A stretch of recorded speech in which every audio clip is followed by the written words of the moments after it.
Hi, I'm Izabella, and I want you to create better health. Welcome to Izabella Natrins Food, Health, Lifestyle. This presentation is one of a series called Creating Resilient Health and Wellbeing. What does that mean? Well, it means looking at how we eat, we sleep, we connect. That's our relationships, our relationship with ourselves, our relationship with others, how we move, whether we move, and how we rest and play. The kinds of things that we do to support our body through stress, to create enjoyable pastimes and activities, and just be. It's different from sleep, but it matters. At the centre of all this is actually our mindset, our mind and spirit, our purpose, meaning, our capacity for compassion, for being kind to ourselves and to others. All these elements that you see in this tree, all the fruit of this tree, actually creates holistic, resilient health. And I hope that in this presentation, you'll begin to get some idea of the kinds of things that you can do through what you eat to create better health. But before we begin, why should you even listen to what I have to say? Well, I'd like to tell you a bit of a story, really. It's the story of how I got into a pickle with my health and how I got myself out of it. So back in the day, I was doing all the ambitious things that a newly qualified graduate would want to do. I became, for instance, research psychologist at the Birmingham Medical School. I then was recruited into the NHS as a programme manager, where I worked on national programmes, and I was a management consultant in Birmingham. And boy, I was flying high. I was doing all the things that are symbolised really by this little red racing car. I didn't have a little red racing car, but it felt like I was one. And I was flying high, and I was really on it. But around the age of 40, started to go a bit pear-shaped. My bumper started to get a few knocks here and there, and it wasn't good news. Before long, I'd had a diagnosis of primary osteoarthritis, followed by eczema, and followed by psoriasis. It was not good news. I started to look for bumper repair ointments, the sticking plasters I thought that would help me keep going in my little red car.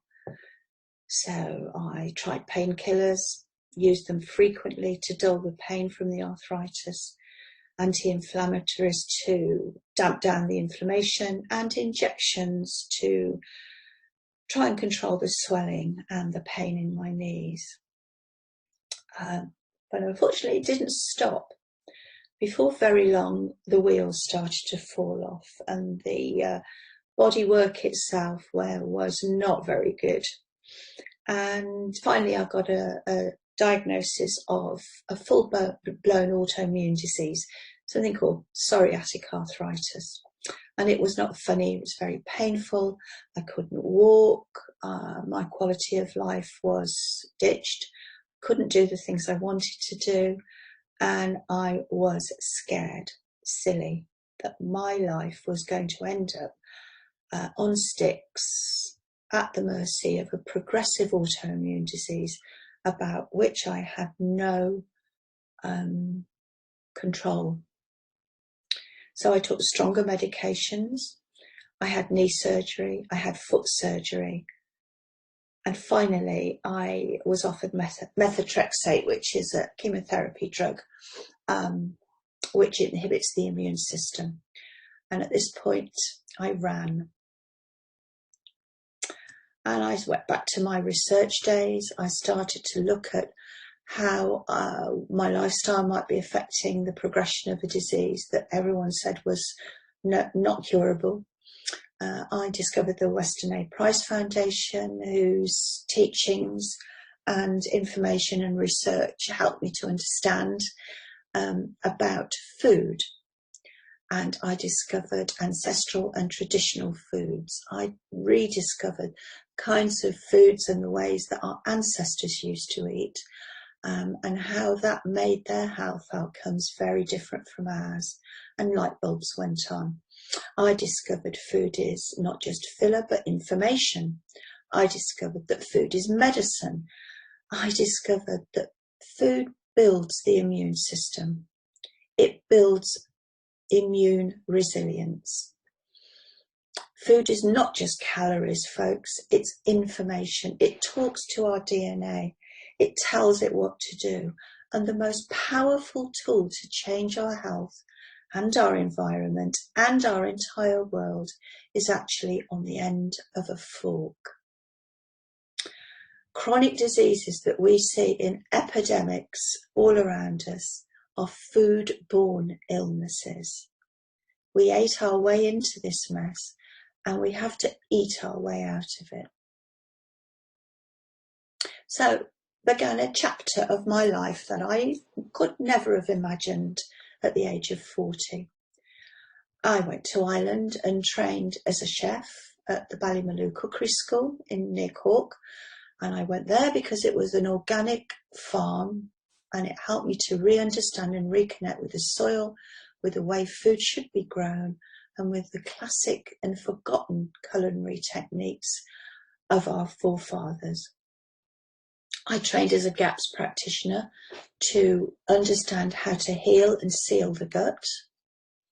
I trained as a nutrition and lifestyle medicine health coach. I became a public health ambassador to help promote the kinds of things that I'd learned. I became a trustee of the British Holistic Medical Association because I came to understand that our health is whole health. It's not just about what we eat. It's not just about how we move, but it's actually a whole health. We are whole people in a whole body, and that includes our mind, our spirit, our soul, if you will. I joined the BHMA's Real Food campaign and became an ambassador for real food. And I joined the UK Health Coaches Association to help promote health coaching in the UK and to get it established in primary care so that everyone can have access to the kind of information, education and inspiration, and crucially the support to change behaviours that I'd had to struggle with on my own. And I discovered that actually healthy people need a healthy planet, and it can't be otherwise. And Lady Eve Balfour, the founder of the Soil Association, is famous for this quote: "The health of soil, plant, animal and man is one and indivisible." And that's absolutely true. But the way we've been eating for the past 50, 60, 70 years is now the biggest threat to our planet, not only to our own health, but to planetary health. So I decided that I wanted to help people understand more about this, and I started to write about it. I found it, IzabellaNatrins.com, which is a health and wellness education and information website, and I wrote a book called The Real Food Solution, a treasury of food wisdom for energy, vitality and better health for you and your planet. Now, this book actually, which I have here, is not a cookery book. It's not a book on nutrition. It's a book about how the food that we're eating isn't what we think it is, why we need to understand where our food is coming from, we need to understand how it's produced, and we need to demand better, because the way we've been eating has been trashing our health, and it's been trashing the health of our planet. I want to help people to understand that they can go from this, and this is not a 1950s photograph, it's fairly recent, it just looks a bit glum, like, as does the family. But how they can go from this to this, and why they should go from this to this, why they can and how they can avoid this and this, and certainly this, because I want to help people understand how we can source and grow and access real affordable food sustainably for our health and for the environment. So what do I mean by real food? Well, here's a quick summary. I mean real food is whole, unprocessed, nutrient dense. That means it's full of good nutrients, not empty calories. It's traditionally reared and grown. That doesn't mean we have to say goodbye to technology and innovation.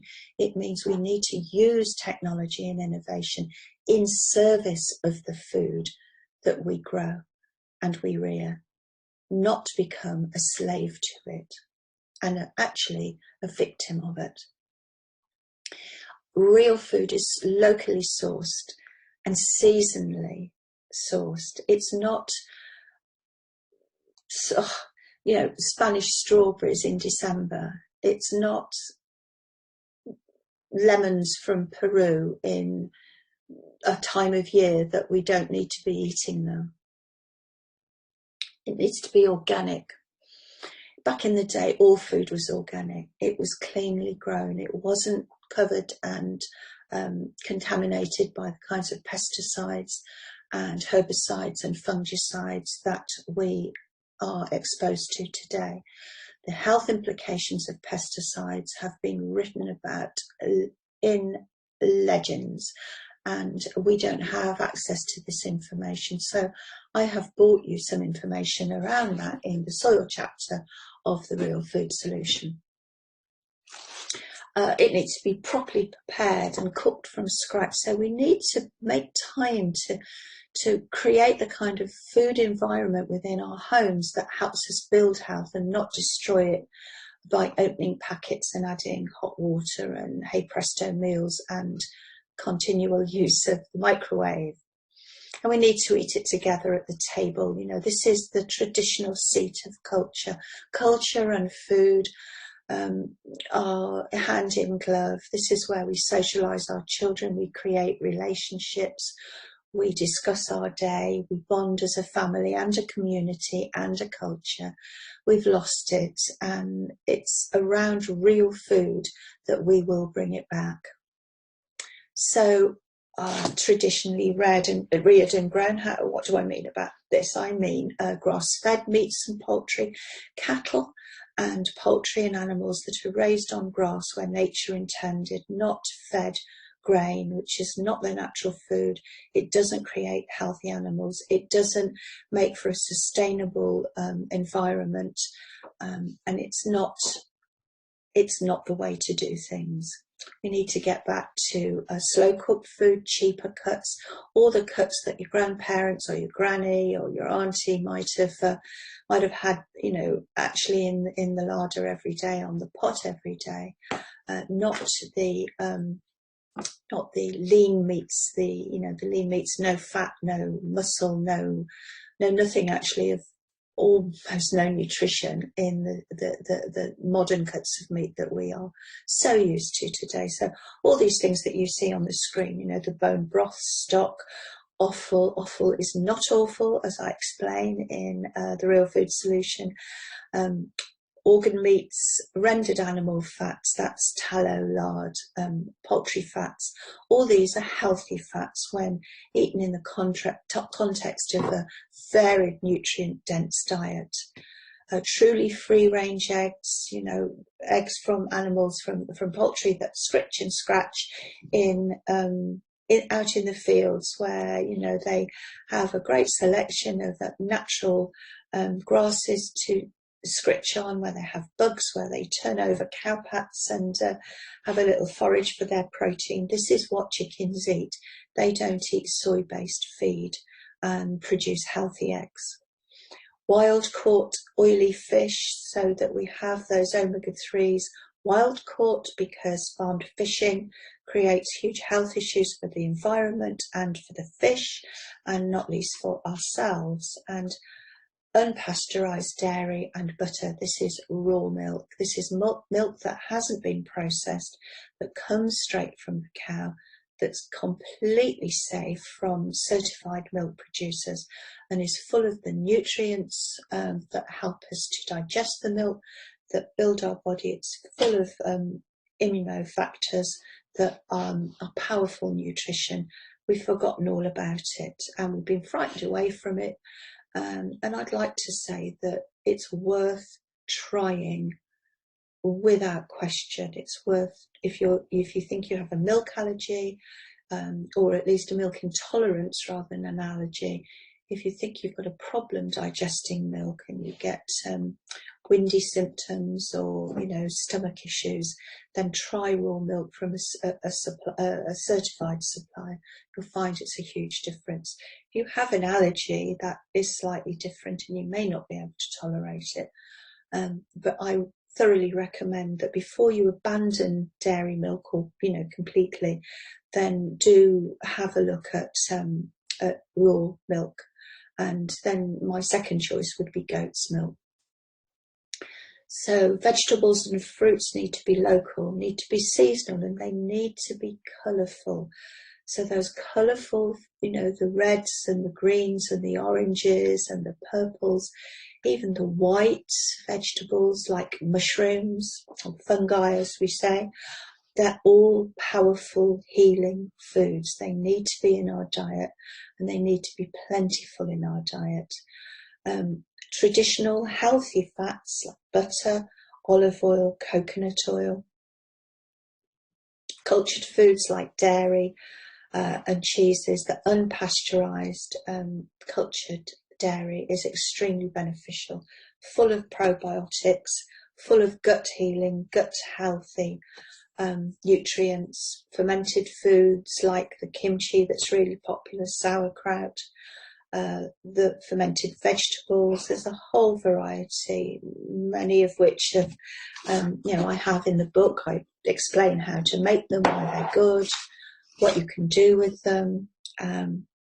Properly prepared grains, seeds, legumes and nuts. All these foods, all this group of foods is really healthy. It's very nutritious. It should be taken in moderation, I feel, and properly prepared. All of these categories, the grains, seeds, nuts and legumes, all have anti-nutrients which can inhibit digestion, inhibits the uptake of minerals in the foods that you eat them with. All this can be ameliorated by proper preparation.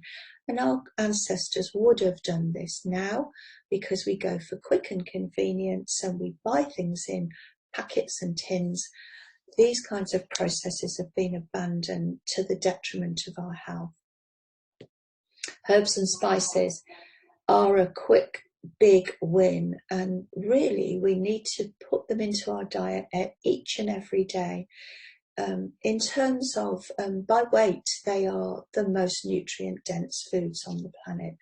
We know we only need a little bit of a herb and a spice to completely lift and alter and flavour the dish. And flavour the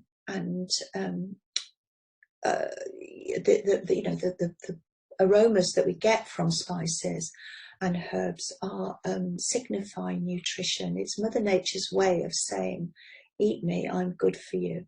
So we only need a little bit, but they do need to be properly grown. Again, shop bought herbs are very often irradiated, and the spices are irradiated, so they lack anything of any value really. To grow your own in a pot on the windowsill or in a box in the garden, or have a herb patch outside the back door, and source some key spices from the internet organically, is medicine. These are culinary alchemists as well as huge flavour enhancers naturally for your food. And variety. So macronutrients, macronutrients, the fats, the carbohydrates, the proteins, The micronutrients are the vitamins and the minerals, and the phytonutrients, which are the polyphenols and flavonoids that come from colourful fruit and veg. All these are critical nutrients carrying critical information to tell our bodies how to be healthy. So I wrote my book, and I've cut the price of my book because I want everyone to be able to afford it. I know that these are challenging times. I know that we're all going to be financially strapped for a long time. So I've taken the decision to actually drastically cut the price of my book, and I encourage you, have a look. It's available on Amazon, and make it a priority to learn more about what we can do by what we put into our mouths, by looking at the quality of what we put into our mouths, where we source it, how we cook it, and how much this can impact on our health now and certainly in the future. It is never too early to begin, and it's never too late to start. And I'd just like to give a heads up for the Real Food campaign, which is part of the British Holistic Medical Association. And this is a collaboration across farming, food and health for a healthy, sustainable, affordable British diet for everyone. And I'm very proud to be part of this campaign. There's the website. Do go and have a look. It's there for information, inspiration, and to help people understand a little bit more about the issues in farming, food and health.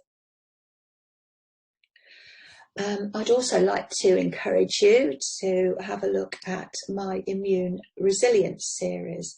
So this is a curated library really of blog posts and articles with information, links and lots of resources, which from trusted sources.